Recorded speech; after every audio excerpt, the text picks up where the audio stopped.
grab some ray guns, hold him sideways, and just go all gangsta on him. The sigh of a man who knows exactly how well that would go. Hello human people, it's Vienna, and welcome to Queerly Read, where I think I'm doing something totally irrelevant, and then suddenly it's in the headlines. So this time we're talking about Megamind, the queer potential of animation, and how sometimes things aren't as queer as they might seem. And you know, spoilers for a 10-year-old movie. Actually 11. So here's our story. We have two simultaneous Superman backstories. One is the conventional perfect baby, the other blue. Naturally, they grow up to be rivals, one a hero, the other a villain. But after one of them dies, the other has to learn to live without him. Inspired by grief and boredom, he decides to recreate his rival. Doesn't go great. In the end, he has to realize that he needs to change and become the hero himself. Oh yeah, and there's a romantic subplot as well. It's certainly there. So the idea for this video actually began with some memes on a trans subreddit. And I went, Megamind? Trans? Really? I'm not sure if there's something specifically trans about it, but there's at least something queer seeming. For example, we got some flamboyant, evilish, fun attitude. There's a juxtaposition between a Mr. Traditional masculinity and Mr. Differently masculine. And in the end, Mr. Differently masculine realizes he can be a winner too. There's also something decidedly draggy about Megamind's pageantry, but this is all surface level stuff, kind of the aesthetic of the piece. So let's have a bit of a deeper look at the narratives in this movie and see if those have something queer about them. And to do that, let me introduce you to Jack Halberstam's idea of Pixar Vault. The word Pixar Vault comes from the words Pixar, obviously, and revolt. Halberstam envisions Pixar Vault as a new genre of animated feature films that use CGI technology instead of standard linear animation techniques, and that surprisingly foreground the themes of revolution and transformation. And adds, the Pixar Vault films make subtle as well as overt connections between communitarian revolt and queer embodiment, and thereby articulate in ways that theory and popular narrative have not, the sometimes counterintuitive links between queerness and socialist struggle. So I don't really love the name, but it's still a potentially useful concept, and at least one of the narratives in the movie might indicate that Megamind is in fact a Pixar Vault film. Large part of the film is centered around Megamind trying to create a new hero for himself to fight. Turns out winning is not fun when you don't know what to do with it, and in trying to recreate his rival, Metro Man, he accidentally infuses a totally random person with godlike powers. The fact that he didn't have a rival wasn't the real problem, of course.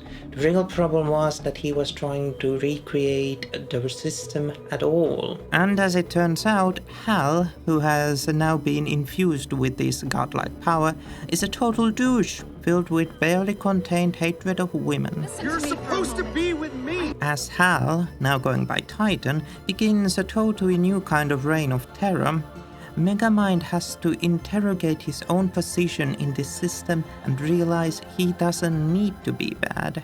Instead, he can be the hero. The great thing about this arc is that it shows us how we have to interrogate systems and our positions in them if we want to enact meaningful change and not just repeat the system. And we can see some potential connections to queerness as well. Megamind becoming the hero of Metro City could be viewed as acceptance to different kind of embodiments and masculinities. But here's a question. How does this all actually change the system? There's a sentence that's repeated a couple of times in Megamind. If there's bad, good will rise up against it. This is meant to signal that there's always hope and, well, the system works. And you might already notice the problem here. The system doesn't change people just change places. And although heteronormativity does sometimes allow updates to its participants, while still claiming it has always been the same, it is still the same normative system. Although Megamind can interrogate his position in the system, he can't interrogate the system itself. Instead, we have the same system of good versus evil, where each is defined by the other as constructed opposites. But of course, we could see Megamind's new position in the system as acceptance for a type of queerness.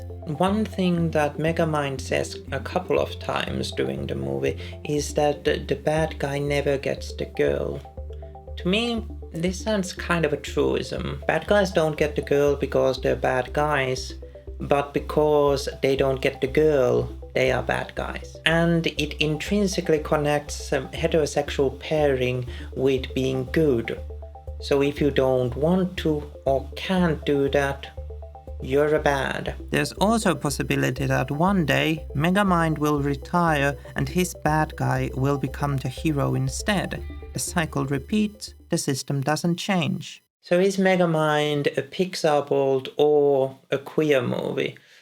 There are some signs of queerness to it, but I don't really think so. Instead, it reaffirms a heteronormative system while making it seem like things are changing. But if this film has helped you on your personal queer journey, I'm not here to invalidate that.